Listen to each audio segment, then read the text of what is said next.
Mr. Moderator, our distinguished guests, brothers and sisters, our friends and our enemies.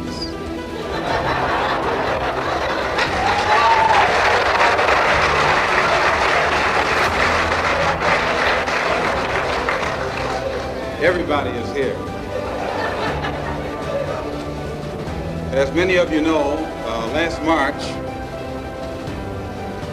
when it was announced that I was no longer in the Black Muslim movement, it was pointed out that it was my intention to work among the 22 million non-Muslim Afro-Americans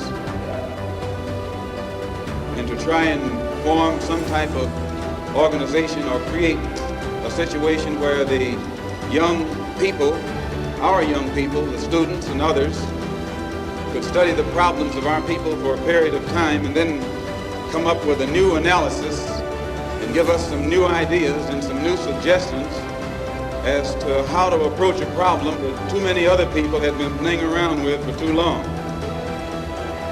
And that we would have some kind of meeting and determine at a later date whether to form a black nationalist party or a black nationalist army.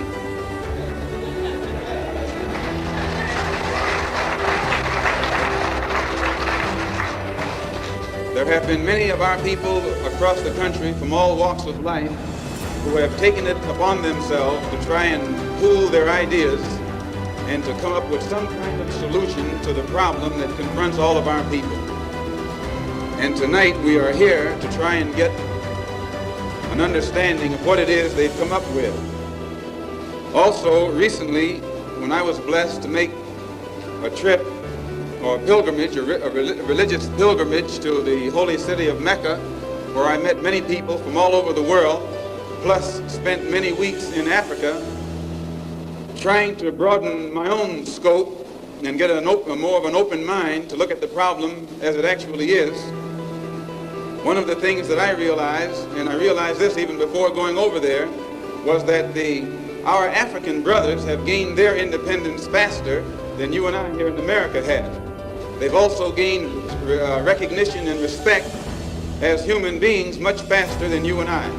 Just 10 years ago on the African continent, our people were colonized. They were suffering all forms of colonization, oppression, exploitation, degradation, humiliation, discrimination, and every other kind of Asian. And in a short time, they have gained more independence, more recognition, more respect as human beings than you and I have. And you and I live in a country which is supposed to be the citadel of education, freedom, justice, democracy, and all of those other pretty sounding words. So it was our intention to try and find out what was our African brothers doing to get results so that you and I could study what they had done and perhaps gain from that study or benefit from their experiences. And my traveling over there was designed to help to find out how. One of the first things that the independent African nations did was to form an organization called the Organization of African Unity. The purpose of our organization of Afro-American Unity, which has the same aim and objective, to fight whoever gets in our way.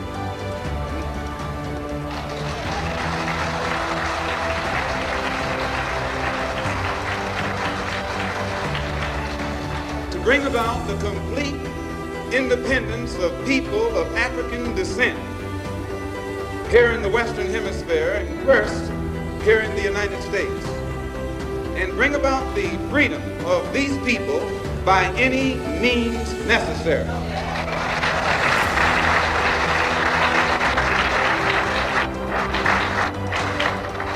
That's our motto.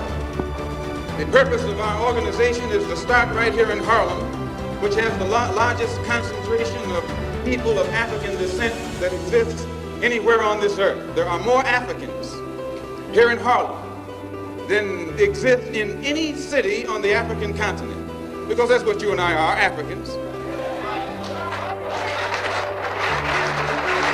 The Charter of the United Nations, the Universal Declaration of Human Rights, the Constitution of the United States, and the Bill of Rights are the principles in which we believe, and that these documents if put into practice, represent the essence of mankind's hopes and good intentions, desirous that all Afro-American people and organizations should henceforth unite so that the welfare and well-being of our people will be assured. We are resolved to reinforce the common bond of purpose between our people by submerging all of our differences and establishing non-sectarian constructive programs for human rights. We hereby present this charter. Number one, the establishment. The Organization of Afro-American Unity shall include all people of African descent in the Western Hemisphere. In essence, what it is saying, instead of you and me running around here seeking allies in our struggle for freedom, in the Irish neighborhood or the Jewish neighborhood or the Italian neighborhood, we need to seek some allies among people who look something like we do. Once we get their allies, it's time out for you and me to stop running away from the wolf right into the arms of the fox, looking for some kind of help.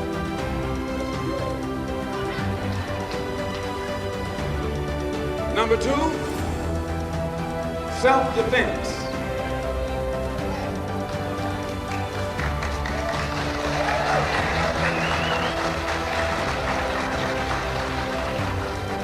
Since self-preservation is the first law of nature, we assert the Afro-Americans' right to self-defense. The Constitution of the United States of America clearly affirms the right of every American citizen to bear arms. And as Americans, we will not give up a single right guaranteed under the Constitution. The history of unpunished violence against our people clearly indicates that we must be prepared to defend ourselves, or we will continue to be a defenseless people at the mercy of a ruthless and violent racist mob.